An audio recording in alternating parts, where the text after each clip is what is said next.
तो आज हम लोग पढ़ने जा रहे हैं example of cell injury and necrosis और उसके बाद जो है apoptosis. Apoptosis is very serious topic for pathology study. ये जो है हमेशा ही नेक्रोसिस के साथ या नेक्रोसिस से कंपैरिजन में आ जाता है कि व्हाट इज़ एपोप्टोसिस। तो एपोप्टोसिस को आप लोग जो है अपने मन में बैठा लीजिए कि ये pre planned programme cell death है, जो कि जो है पहले से निर्धारित और प्री प्लानिंग के साथ सुसाइड ऑफ द सेल इसे कहा जा सकता है। इसमें जो है टाइटली रेगुलेटेड मेथड से सुसाइड होती है सेल की। तो क्यों होती है?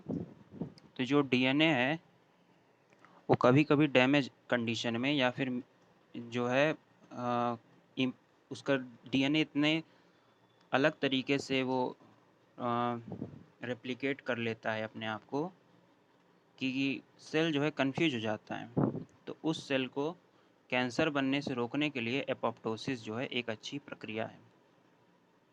तो सबसे पहले हम लोग एक एक जो है कॉन्सेप्ट को समझेंगे आज कि इस्चीमिया और हाइपोक्सिया। इसके बारे में मैंने कल भी थोड़ा बहुत बताया था, लेकिन आज फिर से बता रहा हूँ कि ischaemia is more dangerous than hypoxia.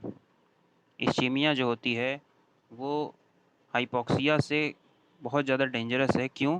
क्योंकि इस्चीमिया में ब्लड जो है ब्लड की सप्लाई ही रुक जाती है, जिसकी वजह से ऑक्सीजन प्लस आपके जो ग्लूकोज सबस्ट्रेट हैं वो भी नहीं पहुंच पाते। तो सोचिए, अगर सबस्ट्रेट भी नहीं पहुंच पा रहा है तो आपने पढ़ा होगा respiration are two kinds, aerobic respiration and anaerobic respiration. तो अगर ऑक्सीजन नहीं है तो भी एनर्जी प्रोडक्शन की जा सकती है, सेल के द्वारा एनर्जी प्रोडक्शन की जा सकती है, लेकिन प्रोसेस रहेगा एनारोबिक रिस्पिरेशन। लेकिन आप उसमें भी देखते होंगे कि ऑक्सीजन की यानी ऑक्सीजन की ज़रूरत भले ही ना हो, लेकिन ग्लूकोज की ज़रूरत तो थी ही। लेकिन जब ब्लड सप्लाई रुक जाती है तो ग्लूकोज भी नहीं पहुंच पाता, तो जो कि बहुत ही ज़्यादा इसमें इस फिर जो है सेल को बहुत अधिक परेशानी का सामना करना पड़ जाता है। तो लिख रहा है ischaemia diminishes blood flow to a tissue is the most common cause of cell injury in clinical medicine or clinical practice. In contrast to hypoxia, in which energy generation by aerobic glycolysis can continue, hypoxia में oxygen ही केवल नहीं पहुंच पा रहा है, बाकी blood flow है। एक तो ये कारण है। दूसरा, जब ब्लड फ्लो नहीं होगा तो जो वहाँ पे लैक्टिक एसिड बन रही है उसका जो है वापस ब्लड स्ट्रीम में जाना वो भी रुक जाएगा पूरी तरह से। तो इस्चीमिया जो है दो तरीके से घातक साबित होता है। सबसे पहले तो आपको वो ग्लूकोज नहीं दे रहा है, दूसरे वो लैक्टिक एसिड को वापस भी नहीं भेज रहा है। तो सेल डेथ का मेजर कॉज है इस्चीमिया। और इस्चीमिया जो है अलग अलग टाइमिंग के अकॉर्डिंग इस्चीमिया में भी रिवर्सिबल, में भी irreversible. Irreversible ischemia lead to necrosis or apoptosis, and reversible cell injury will lead to again back to the normal state of the condition. तो अब आ रही है बात जो है इस्चीमिया रीपरफ्यूज़न इंजरी। ये भी बहुत ही इंपॉर्टेंट क्वेश्चन है। इस पर 5 नंबर के क्वेश्चन जो है आपको एग्ज़ाम में देखने को मिल जाएंगे और ये बहुत ही कॉन्सेप्चुअल थिंग है। इसको समझना बहुत ही ज़रूरी है। इस्चीमिया रीपरफ्यूज़न इंजरी होती क्या है? तो तो नॉर्मल अंडरस्टैंडिंग में आप लोग जब सोचते होंगे तो ये सोचते होंगे कि जब जो सेल है उसको ऑक्सीजन मिल रही थी तब तक वो हेल्दी थी, बीच में रुक गई थोड़ी 1-2 मिनट के लिए, और फिर जो है आपने उसको ऑक्सीजन सप्लाई स्टार्ट कर दी। आप लोगों को अगर स्क्रीन ना दिखे तो तुरंत बताइएगा मुझे। कभी कभी ऐसी कंडीशन आती है कि स्क्रीन नहीं दिख रही है, तो आप मुझे लिख कर नहीं, डायरेक्ट बोल कर बताइएगा।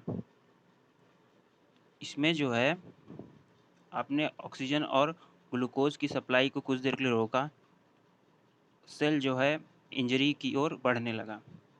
फिर आपने स्टार्ट कर दिया, तो आपको साधारण लोगों को समझ में आएगा कि अब तो सेल नॉर्मल कंडीशन में आ चुका है, लेकिन ऐसा होता नहीं है, वो और डैमेजिंग हो जाता है। ये लिखा हुआ है एक्सरवेटेड एंड एक्सेलरेटेड इंजरी। ऐसा कर देने से और भी समस्या जो है बढ़ जाती है। पहले तो ऑक्सीजन की कमी थी, तो जो है फ्री रेडिकल बढ़ने लगे थे।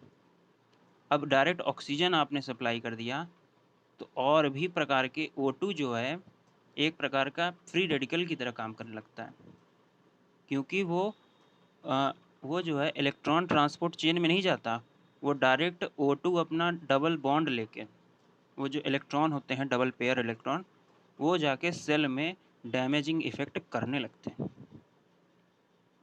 तो इसके जो रिपरफ्यूज़न का जो मेथड है, इसके ऊपर NCBI का एक आर्टिकल है, उससे ज़रूर पढ़िएगा। ये बहुत ही एक प्रकार का महत्वपूर्ण टॉपिक है।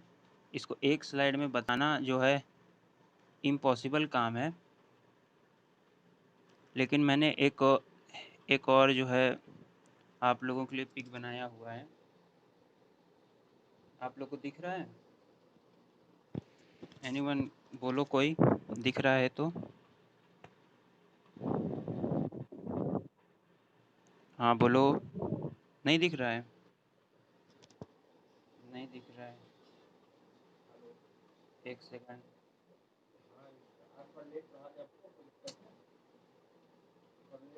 एक सेकंड, दिख रहा है ना?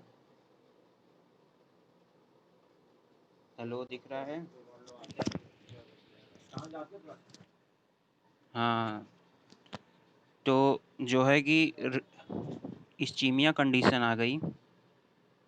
इसमें क्या हुआ, रिड्यूस्ड ब्लड सप्लाई हुई 60 सेकंड के लिए। तो डिफ़िकल्टी इन कॉन्ट्रैक्टिलिटी, ये हार्ट मसल की बात की जा रही है।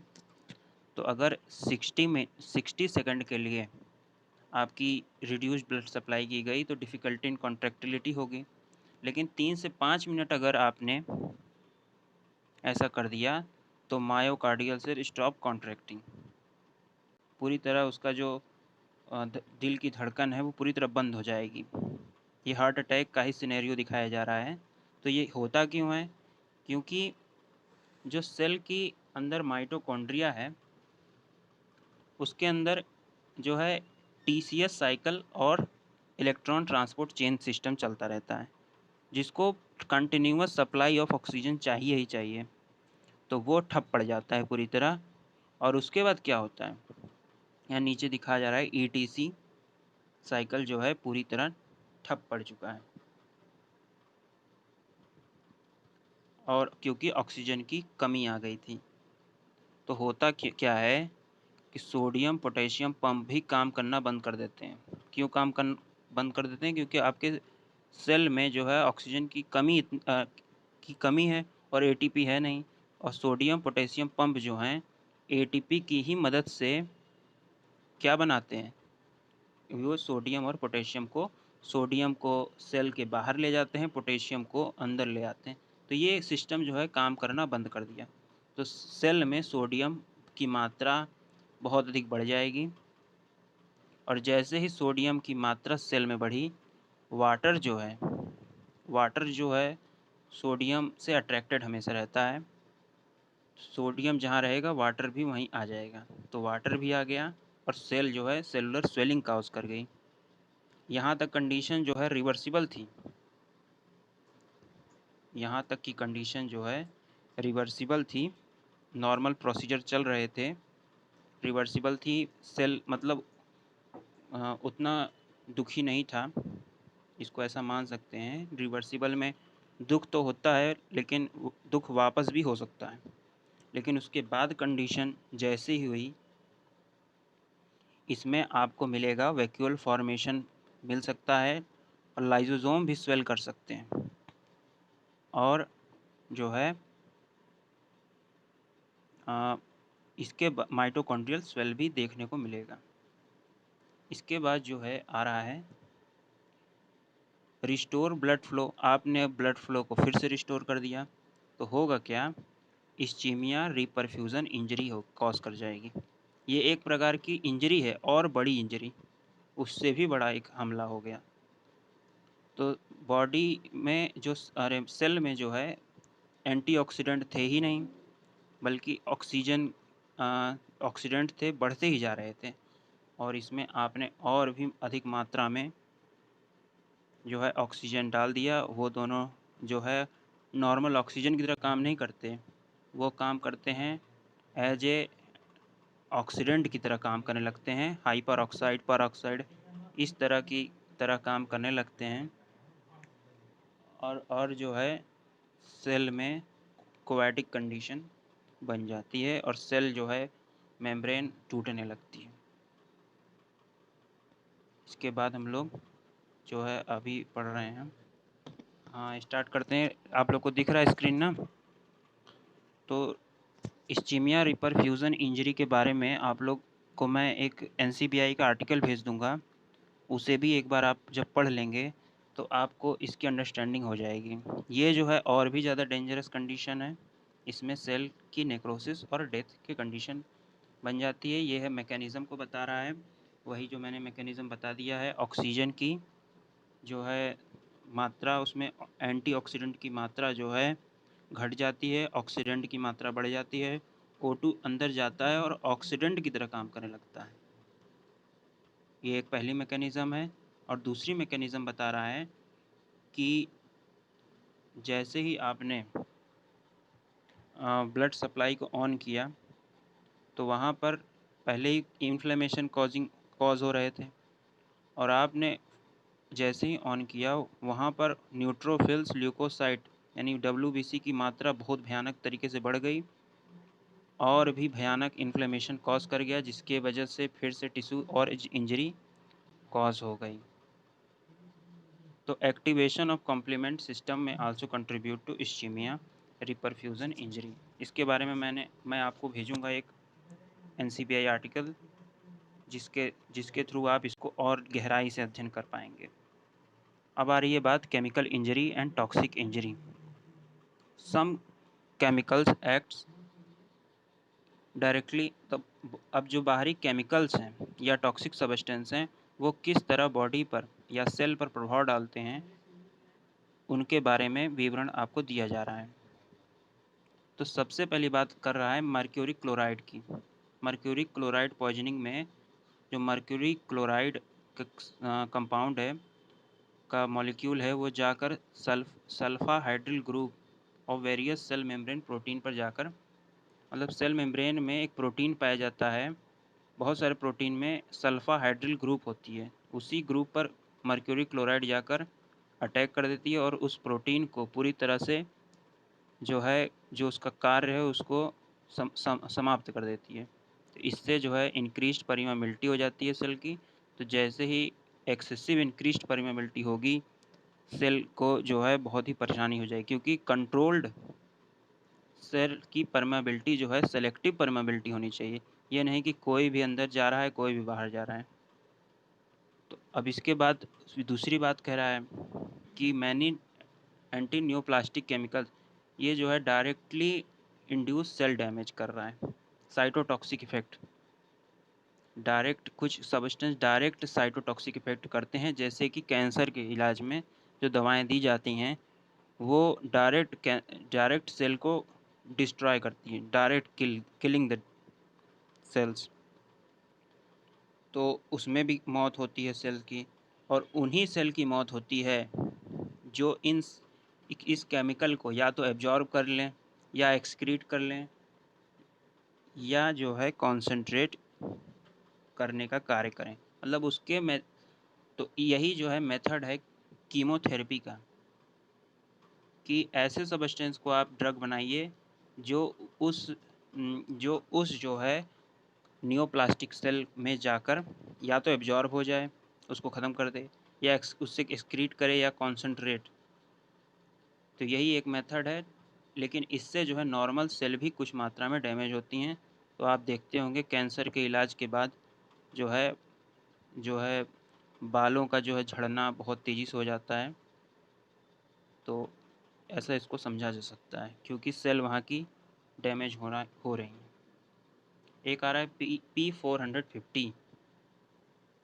इसका क्या कॉन्सेप्ट है, कुछ केमिकल जो होते हैं वो वैसे तो इनएक्टिव होते हैं, बाहर रहेंगे, इनएक्टिव रहेंगे, जैसे कार्बन टेट्राक्लोराइड और अमीनोफेन। ये बाहर जो है इनएक्टिव रहते हैं, लेकिन जैसे ही अंदर शरीर में गए तो स्मूथ इंडोप्लाज्मिक रेटिकुलम उसको ऐसे से दूसरे कंपाउंड में कन्वर्ट कर देता है, जो कि घातक साबित होता है। तो हमें उसकी पूरी पैथोलॉजी को समझने की ज़रूरत है। इसको आयुर्वेद से भी आप कोरिलेट कर सकते हैं, जैसे कि कुछ रस जो हैं अंदर बॉडी के बाद जाकर विपाक उनका बदल जाता है। रस में भले ही वो अलग हों, लेकिन विपाक में अलग हो जाते हैं। इसको आप कोरिलेट कर सकते हैं द्रव्य गुण के कॉन्सेप्ट से भी। अब आ गया है मेन टॉपिक आज का, एपोप्टोसिस। ये जो है पाथ ऑफ सेल डेथ। ये कैसे होता है, टाइटली रेगुलेटेड, और सेल जो है एक्टिवली अपने आप को डिग्रेड कर लेती है।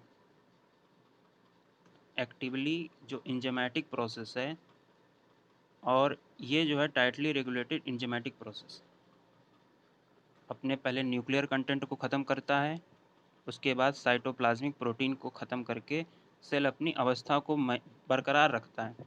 मीन्स इसकी प्लाज्मा मेम्ब्रेन डिस्ट्रॉय नहीं होती। अगर प्लाज्मा मेम्ब्रेन डिस्ट्रॉय हो जाए तो अंदर के सबस्टेंस बाहर आ जाएंगे, जिसकी वजह से वहाँ पर एक प्रकार का इन्फ्लेमेटरी रिस्पॉन्स आएगा। इन्फ्लेमेटरी रिस्पॉन्स वो रिस्पॉन्स है जो वहाँ पर ल्यूकोसाइल का इनफिल्ट्रेशन होगा, वहाँ ल्यूकोसाइट पहुँच जाएंगी और पूरे के पूरे जो भी वहाँ पर डिग्रेडिंग सबस्टेंस हैं उनको खाने लगेंगी, और वहाँ पर रेडनेस, हॉटनेस, इस तरह के सिम्टम आपको मिलने लगेंगे, जो कि अगले यूनिट 2 का टॉपिक है, इन्फ्लेमेशन। तो फिर आ रहा है the plasma membrane of the apoptotic cells remain intact. वही बातें, प्लाज्मा मेम्ब्रेन बना का बना रहता है।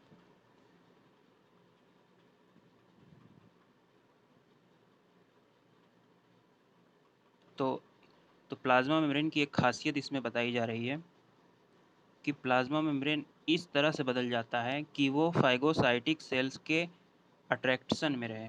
मतलब फैगोसाइटोसिस वाली सेल जो जितनी हैं, मैक्रोफेजेस, ये सब उससे अट्रैक्टेड रहेंगी, उससे जो है अट्रैक्टेड रहेंगी और उसको जाकर नष्ट करने के लिए खुद ही प्रेरित होंगी।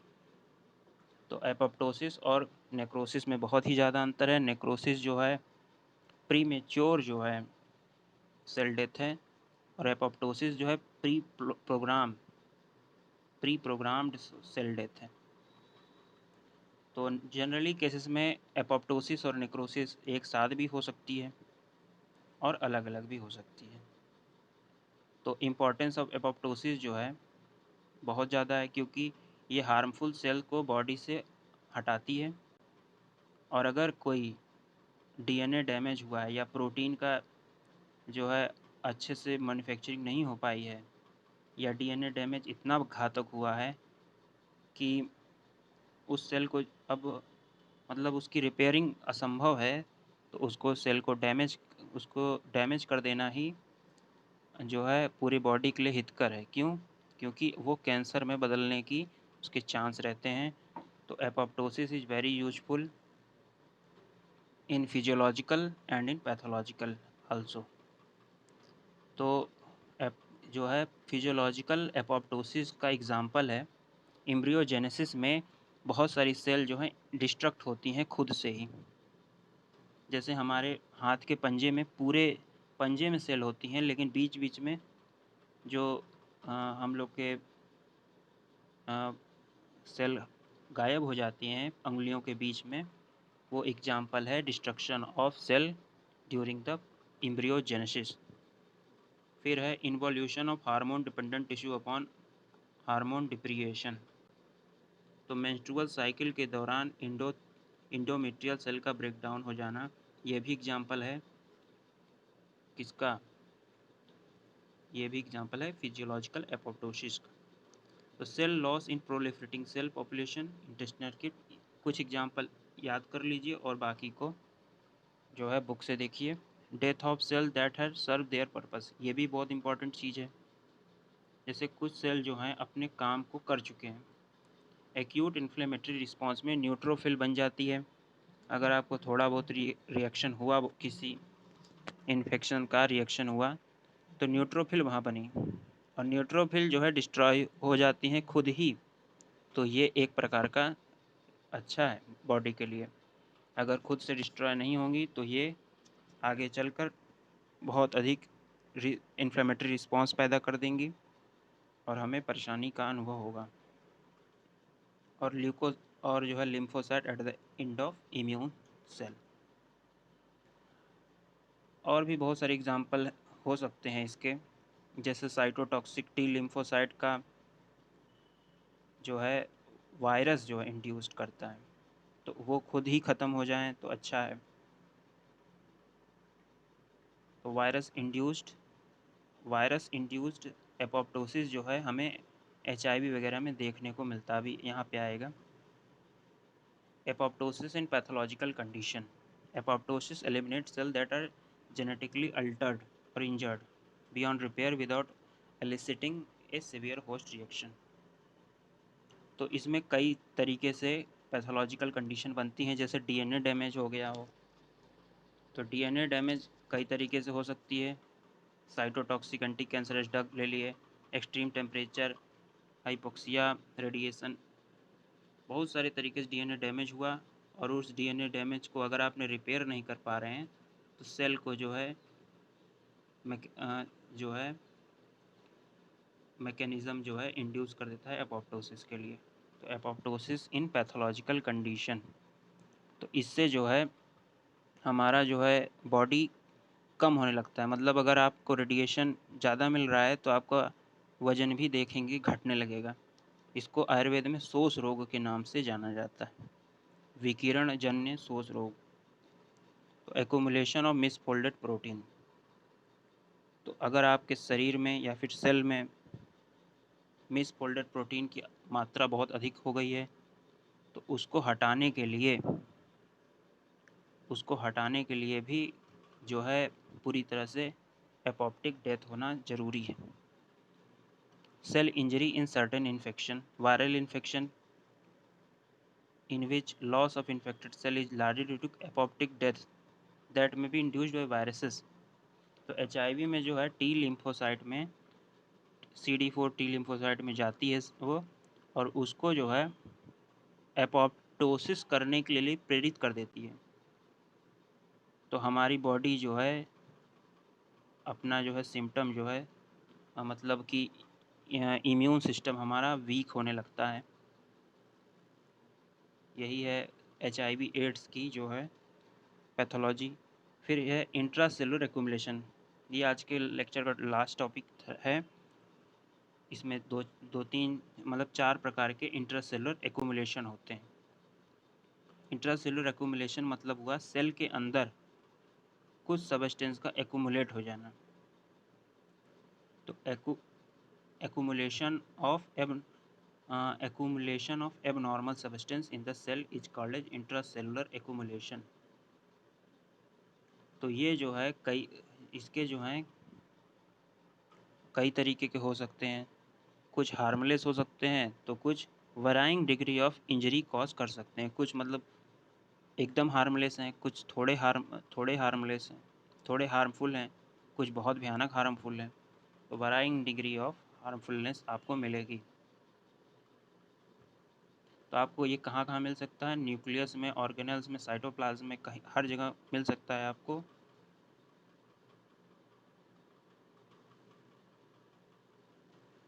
तो ये 3 कंडीशन में मिलता है। अगर उसका प्रोडक्शन तो नॉर्मल हो या इंक्रीज हो गया हो, लेकिन उसका जो है डिस्ट्रक्शन घट गया हो तो आपका जो है बढ़ा हुआ मिलेगा। या फिर आपके वो जो है बाहर से आ गया हो, abnormal exogenous substance deposited and accumulate, बाहर से आ गया हो सेल के अंदर तो भी बढ़ा हुआ मिलेगा। या फिर जो है आपकी जो सिस्टम है, मतलब फोल्डिंग, पैकेजिंग, ट्रांसपोर्ट, सिक्रीशन, ये इन सब में कहीं भी किसी भी स्टेप में आपकी गड़बड़ी हुई तो वो अगले स्टेप में नहीं जाएगा। जैसे प्रोटीन, चेन ऑफ प्रोटीन बनी, अब उसकी फोल्डिंग जो है, फोल्डिंग ही अच्छे से नहीं हो पाई तो वो प्रोटीन जो है बना का बना रह जाएगा और डैमेजिंग कॉज करेगा। तो वो प्रोटीन हमारे सेल में इकट्ठा होने लगेगा। यहाँ पे दिखाया जा रहा है फोल्डिंग, पैकेजिंग, ट्रांसपोर्ट। अब ट्रांसपोर्ट में गड़बड़ी आ गई तो भी इकट्ठा होने लगेगा। तो क्या क्या इकट्ठा होता है? सबसे पहले फैटी, मतलब फैट स्टीटोसिस, इसको आप लोग याद रखिए, fatty storage is called as steatosis. ये जो है हमें कहाँ दिखते हैं? तो commonly seen in liver cell. तो इसको फैटी लीवर जिसको बोला जाता है, फैटी लीवर डिजीज़, वो जो है डिजीज़ में फैट सेल में अरे लीवर सेल में, हेपेटिक सेल में फ़ैट का स्टोरेज होने लगता है, बहुत अधिक मात्रा में फ़ैट स्टोरेज होने लगता है, जिसके वजह से फैटी लीवर कंडीशन आ जाती है। और ये कब देखने को अधिक मिलता है? जब बॉडी में ओबेसिटी हो या प्रोटीन मल्टीन्यूट्रिशन हो, डायबिटीज़ मेलिटस हो यानी आपको शुगर की बीमारी हो। इन सब बीमारियों में आपको आपके सेल के अंदर फैट स्टोरेज देखने को मिलेगा। एग्जाम्पल है फैटी लीवर डिजीज़। दूसरा आ रहा है कोलेस्टेरॉल। तो cellular cholesterol metabolism is tightly regulated to ensure normal cell membrane synthesis without significant intracellular accumulation. तो कई कई जगह पर, जैसे कि जो सेल, जैसे माइक्रोफेजेस वगैरह हैं, दूसरे सेल को खाने का काम करती हैं, फैगोसाइटोसिस का काम करती हैं, उनके सेल के अंदर जो है कोलेस्टेरॉल और कोलेस्टेरल ईस्टर जो है बहुत अधिक मात्रा में बन जाता है और यही कॉज कर देता है ये जो है कोलेस्ट्रॉल ईस्टर, ये जो है उसके अंदर इकट्ठा होने लगता है। एक बात आ रही है कि एथेरोस्क्लेरोटिक प्लाक में प्लेग जो है येलो कलर की बन जाती है due to cholesterol ester accumulation in the cell. ये पूछा जा सकता है कि एथेरोस्क्लेरोटिक प्लेग में येलो कलर कैसे बनता है। अब ग्लाइकोजन स्टोरेज आ रहा है। तो ग्लाइकोजन स्टोरेज जब होगा, कब होगा? जब सेल जबकि सेल की जो है ग्लाइकोजन और ग्लूकोज रिलेटेड मेटाबॉलिज्म प्रभावित हुई हो, तभी आपको दिखेगा ग्लाइकोजन का स्टोरेज अधिक मात्रा में, यानी आपको डायबिटीज़ मेलिटस की कंडीशन में आपको दिखेगी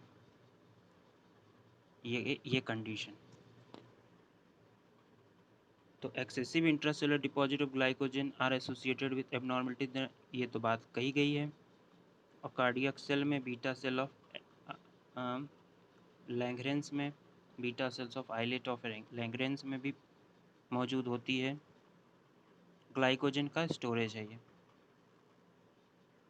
इसमें ग्लाइकोजेनोलिसिस जो है बाधित हो जाता है।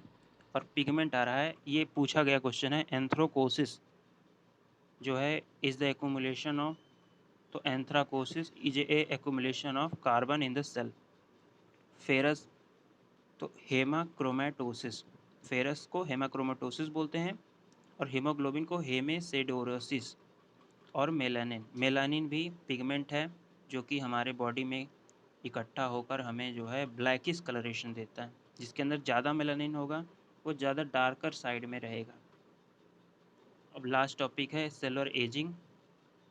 सेलुलर एजिंग जो है जैसे कि सेल का बूढ़ा हो जाना। Cellular ageing is the result of progressive decline proliferative capacity, उसकी जो है डिवाइडिंग कैपेसिटी का ख़त्म हो जाना पूरी तरह से, और या फिर जो है accumulation of exogenous factor that cause accumulation of cellular and molecular damage.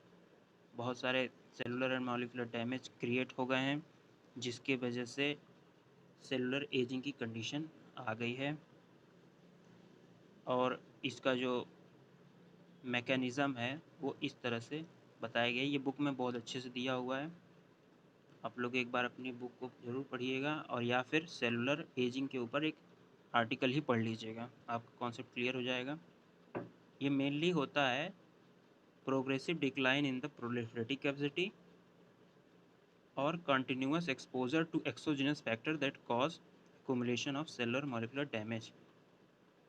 जो धीरे धीरे डैमेजिंग कंडीशन आती रहती है उसके वजह से ये कॉज करता है।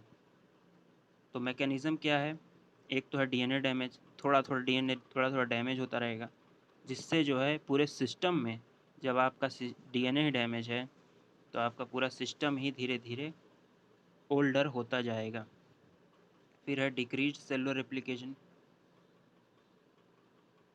सेलुलर का अगर रेप्लिकेशन ही ख़त्म हो गया है तो वो धीरे धीरे, मेन है डीएनए डैमेज। उसके बाद है reduced regenerative capacity of tissue system stem cells, accumulation of metabolic damage, और मेटाबॉलिक डैमेज में भी ये कॉज करता है। तो फिर कल का टॉपिक है इन्फ्लेमेशन। आज तो काफ़ी टाइम हो गया है तो इसको हम लोग जो है कल पढ़ेंगे।